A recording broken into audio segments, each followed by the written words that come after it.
तो राजकीय विषय कमी आणि कौटुंबिक जास्त आहे. आणि महायुती आणि महाविकास आघाडी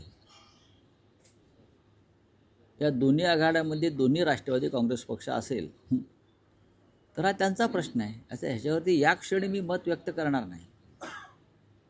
भारतीय जनता पक्षाचा पराभव भारतीय जनता पक्षाबरोबर असलेल्या आघाडीतले लोक करायला इच्छुक असतील तर त्यांचं स्वागत केलं पाहिजे. भारतीय जनता पक्षाबरोबर सत्तेत असलेले लोक जर भारतीय जनता पक्षाचा पराभव करण्यासाठी आम्हाला मदत करत असतील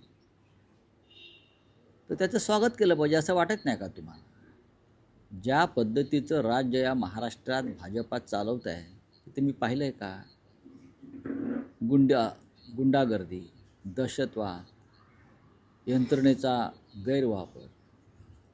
महाराष्ट्राच्या कॅबिनेटमधील एक मंत्री भरत गोगावले यांचा मुलगा फरार आहे. त्याच्यावरती तुम्ही प्रश्न का विचारत नाही? फार गंभीर गोष्ट आहे.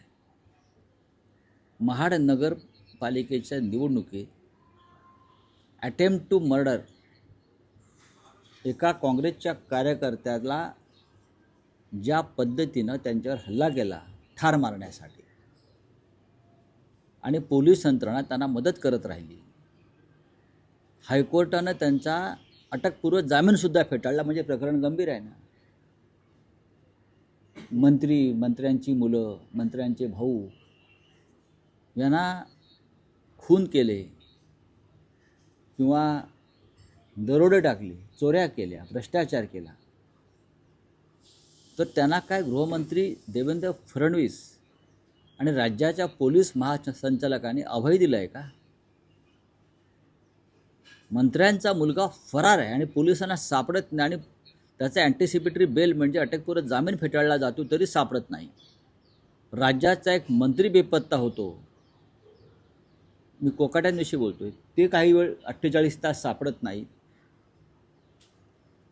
हे पोलीस आहे, ही पोलीस यंत्रणा आहे,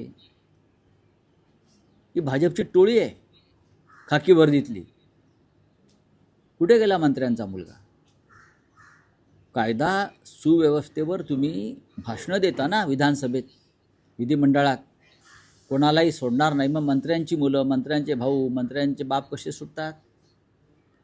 साताऱ्यामधल्या ड्रगच्या कारखान्याचं काय झालं हे सांगतील का देवेंद्र फडणवीस? त्यातले खरे सूत्रधार कोण आहेत हे देवेंद्र फडणवीसांना माहिती आहे. पण संबंधित मंत्री हे देवेंद्र फडणवीस यांच्यासमोर गुडघ्यावर बसले जवळजवळ. आणि देवेंद्र फडणवीस यांनी या ड्रग्सच्या कारखान्याच्या सूत्रधारांना अभय दिलं. एकनाथ शिंदे यांच्याच भावाचा आहे नाही ती जागा, त्यांना माहीत नाही.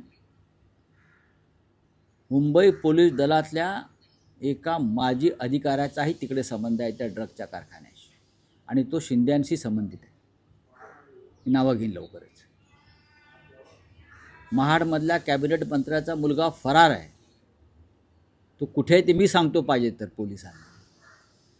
काय चाललं या राज्यामध्ये? या युत्या बित्या आघाड्या होत असतील हो. म्हणून भारतीय जनता पक्षाचा सर्व पातळीवरती पराभव करण्यासाठी भारतीय जनता पक्षातले संबंधित लोक आम्हाला मदत करत असतील त्यामुळे त्यांचं स्वागत करतो.